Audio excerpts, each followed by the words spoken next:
on the advice of one of our friends, I'd like to ask you if you wouldn't mind looking for us on YouTube.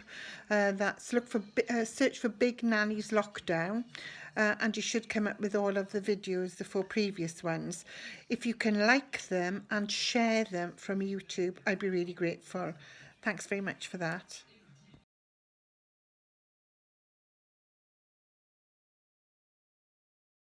Hello everyone. Following the trauma of the last couple of days when we've tried to upload things, lesson 2 took 24 hours and lesson 3 took 8 hours. I then discovered the error of my ways in trying to upload in too high resolution, and lesson 4 actually took 10 minutes. So last night you would have had 2, 3 and 4.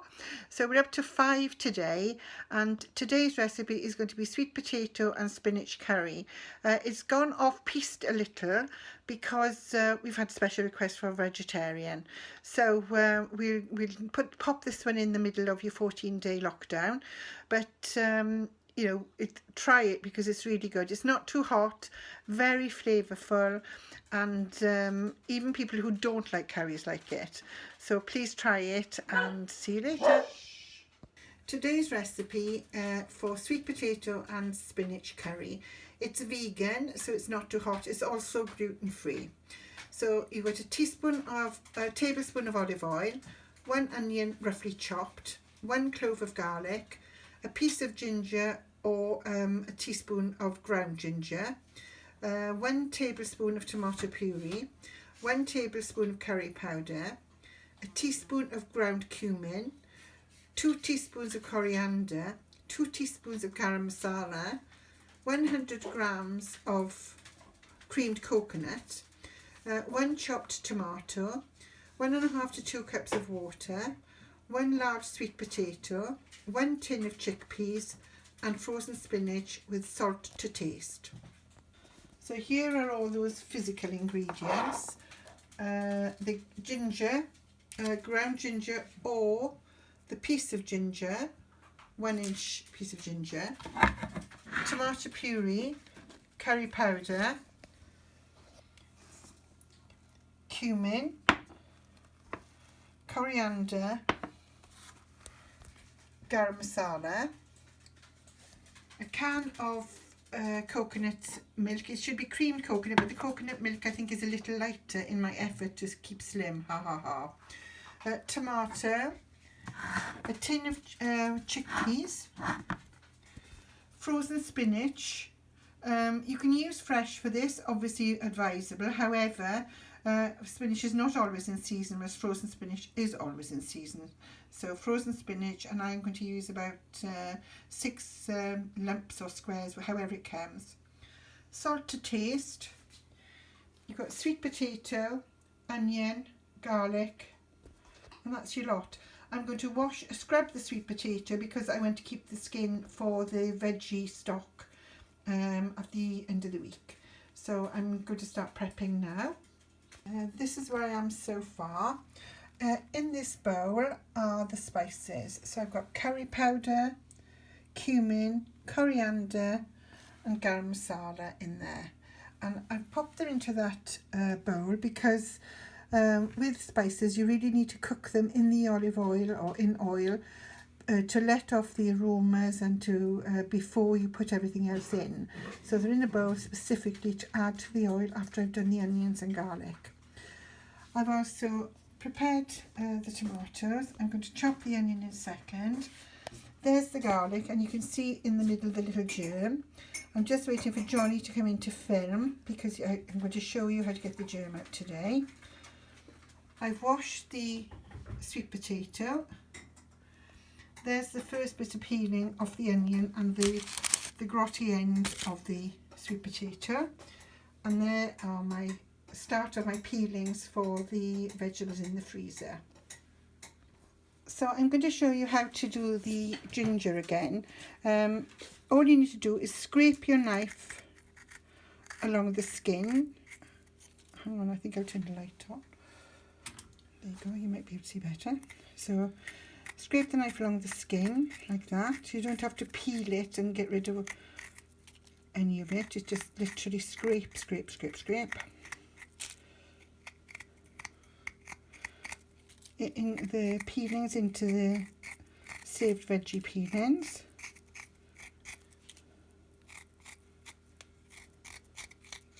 There we are, just a couple of seconds, nice and clean and all ready to use. The sweet potato, as you can see, I've now washed. I've scrubbed it actually because it was quite a dirty one. And with that, if I could find my knife, which I can't, I'm just going to peel it into the veggies, veggie peelings, and then it's going to go into the freezer bag for that stock. Back later. There it is, all peeled. I use a potato peeler, otherwise you waste too much because all the goodness is generally next to the skin in vegetables. So I've got lots and lots of bits for the freezer bag now, and I'll show you the next stage is putting things into the frying pan. Those the onions and garlic. Oh, sorry, I was going to show you how to take the thing of the garlic. Okay, so I've cut the garlic in half, and you will see, if you turn one end of it, you can actually see what is going to become the seed of the garlic, or the new bit of garlic. So if you're planting garlic, it'll push from that end. Push means, sorry, that's the root end, and the other end will be where the green stalk comes to grow the garlic. So I've cut it in half, and then in there, if you look at the end bit, so you just hoik it out. Hang on, sorry. This is hoiking. I don't know what the technical term is. And I'm going to pull that bit out. Okay? So there it is gone. And like I said the other day, it's to avoid indigestion. Helps digest and stops the old heartburn.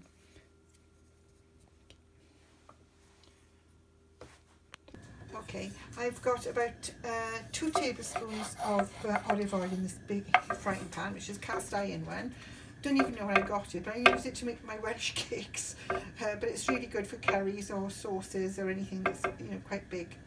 So what I've got, I've chopped my onions really roughly, because I like to actually taste the onion in it and actually have a bit of bite to there.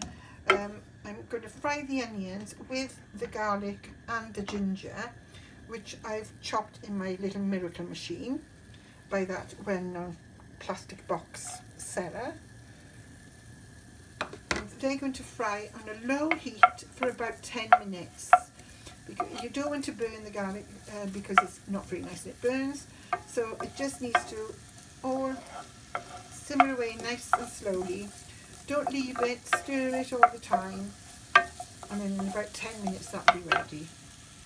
Right, you can see the onions, garlic and ginger are all nice and translucent. They've just been in there for about 10 minutes. And I've just added a little bowl of herbs and spices. So you've got the curry powder, cumin, coriander, garam masala in there, and that has to cook off for about 5 minutes just to get those flavours going.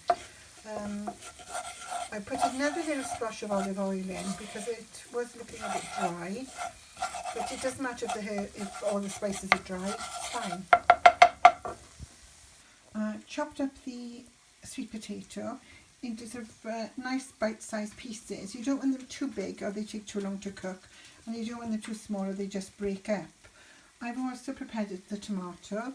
I've taken out the stalk or the core of it, and I've actually chopped it up quite roughly. I only ever add 1 tomato because I think it does the job. But if you want to add 2, you're more than welcome. Just you do what you feel free to change the recipe, add or change whatever you want. I'm also now going to put in a tablespoon of tomato puree to the frying pan, which has got the spices have all now cooked off, the onions, garlic and ginger are nicely cooked. So that's going to, the tomato puree, a tablespoon of that's going to go in for about 3 or 4 minutes.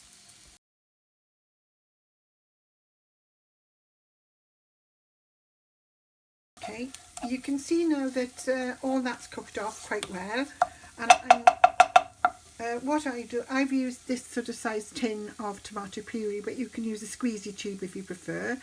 But I've used about that much out of a large tin. It's not worth buying the small ones. And I just pop that in the freezer and drag it out when I need it. So now we're going to add the coconut milk to that mixture, and I'm going to wash the tin out with, darling, can you look at this? Wash the tin out with warm water. I've used the kettle because the sourdough starter's taken over the kitchen, in fact, so I haven't got any measuring jugs left. So I'm going to stir that around. It smells lovely. It always smells lovely though. I think I'm a bit biased. So that's gone in there. All nice and yummy. Then I stir that round just to get all the coconut milk off the tin.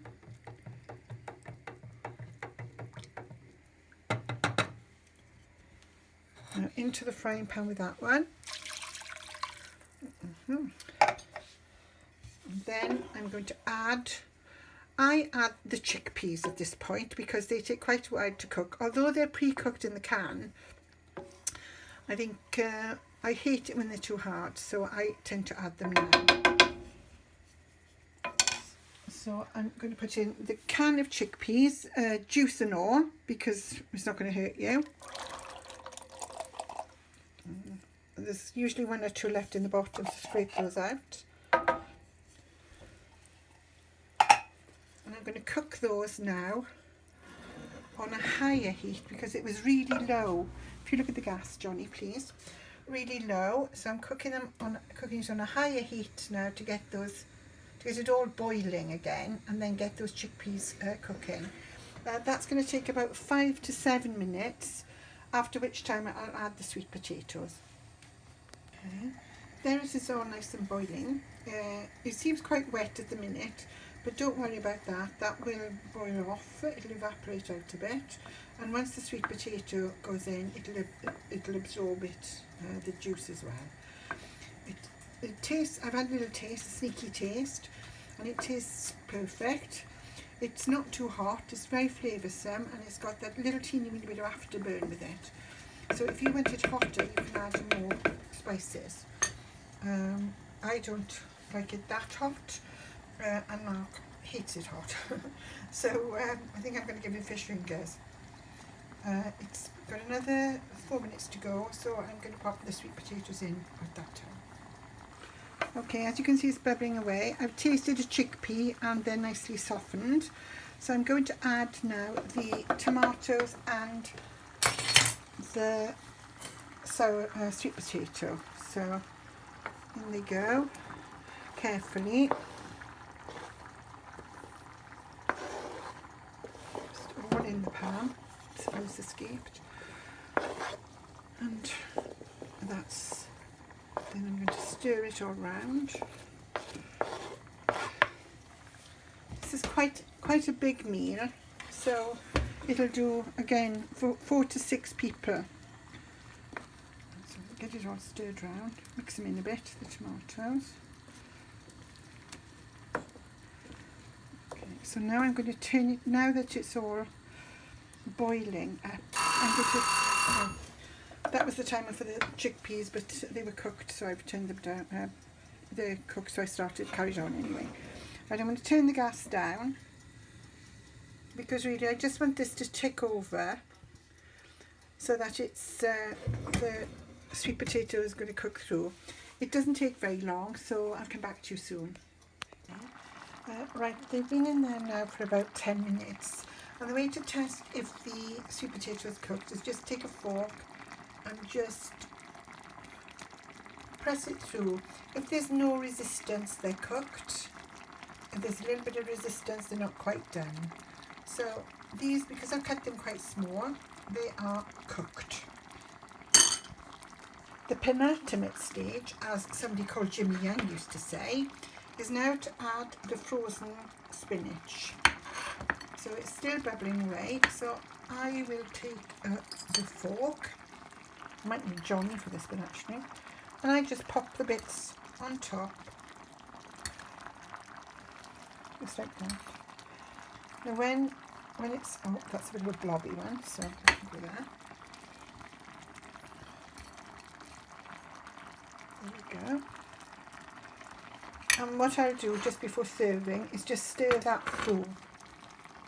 And basically the ultimate ingredient, which I haven't got on the board, is actually fresh coriander chopped. Oh, there you go, that's done then. Is fresh coriander. I haven't got any fresh coriander in my garden, and I haven't got any anywhere else either. So I use this one, which is a frozen one, and it's chopped coriander, and I just literally sprinkle that over the top just before serving.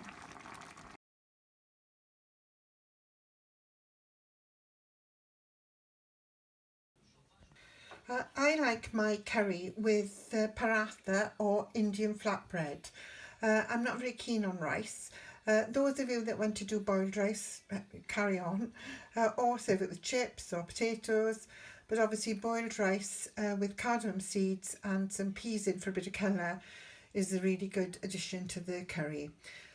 Okay, so the paratha or Indian flatbread. 2 cups of all-purpose flour or plain flour, 1 teaspoonful of salt, 1 tablespoon of olive oil, water to mix, and butter. Here are the physical ingredients. So you've got the plain flour or all-purpose flour, and the 2 cups, it's about 200 grams. Olive oil, a teaspoonful of salt, water to mix, it's in a cup because of course my measuring jugs are full of sourdough, and some butter. I'll be melting that in a second in the microwave. So the oil, salt and flour are now in the bowl. Salt, oil, flour, and I'm just going to mix it with a knife, and I'm going to add the water as needs just to make it into a dough. You can see it's starting to come together now. Add the water just a tiny drop at a time, just not to over wet it. It's coming to a nice little ball now, and I'm just going to leave it to one side in the fridge to rest for 30 minutes. Okay, right, so the dough is rested for 30 minutes. I put flour onto a chopping board. You can use your worktop if you've got a nice clean one, or those nice plastic sheets that you have to roll out on.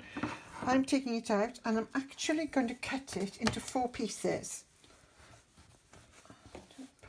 3, 4. There you go. The other 3 go back into the bowl. 3. And this is the one I'm going to work on now. I'm going to make it into as round a possible shape as I can. That then came over automatically, but turn it over so you've got flour on both sides, and rolling pin, I just roll it into a nice round shape. So, roll it into about the size of a tea plate, so about 7-inch round. And there you go. Okay. Then, because I'm going to make small ones, I'm going to cut this piece into 4 again.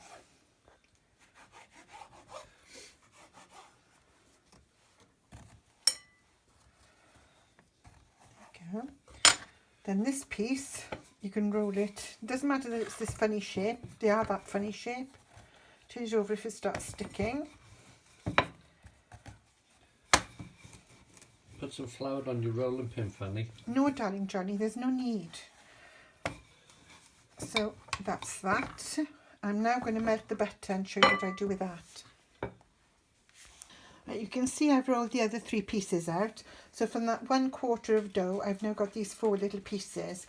I've melted the butter in the microwave, obviously not totally melted, and I've got my little trusty paintbrush or a pastry brush, and I'm just going to brush them with butter like this. Then I'm going to fold them over. Then I'm going to brush them with more butter. You can use olive oil for this, but I really love them with the butter. Butter's what they, or ghee is what they use, so that's that. Then I'm going to fold them over. A bit more butter.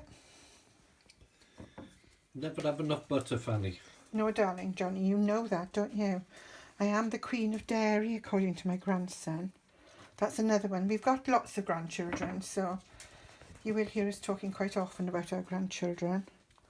Yeah, the one that says I'm the queen of dairy is Jacob. He lives here in France with us.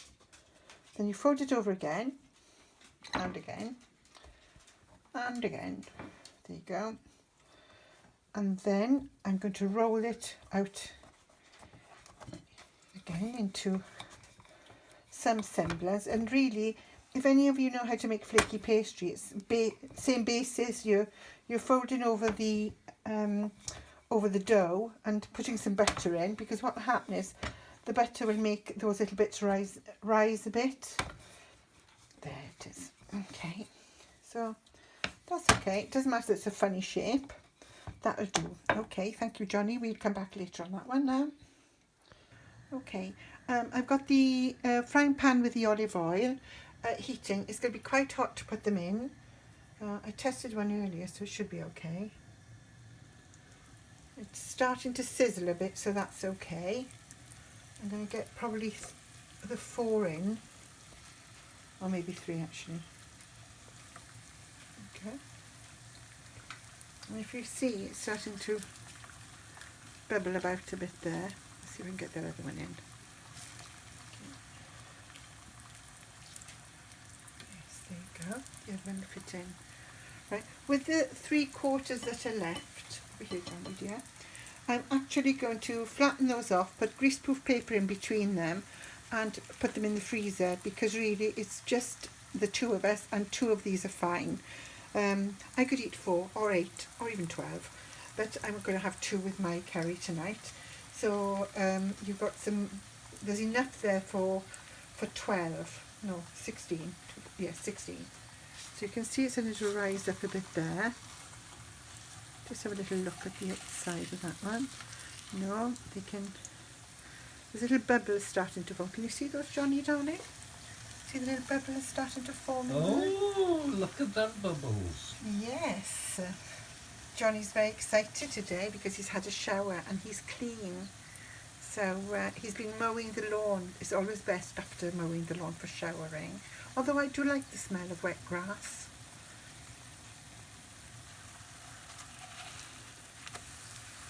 No, not quite. They should be a little bit brown. They're starting to bubble a bit. You can also put little lumps of butter in between the folds, but I prefer to do the melted butter because it goes on easier and there's less waste. And you use too much butter, so it's really, really, really fattening then. But what's life with a little bit of fat, isn't it, Johnny? Yeah. Okay. You can see this one's really puffy now. I've turned this one over. And I'm just going to turn the other 3 over now. Just going to add a little bit more butter to this side.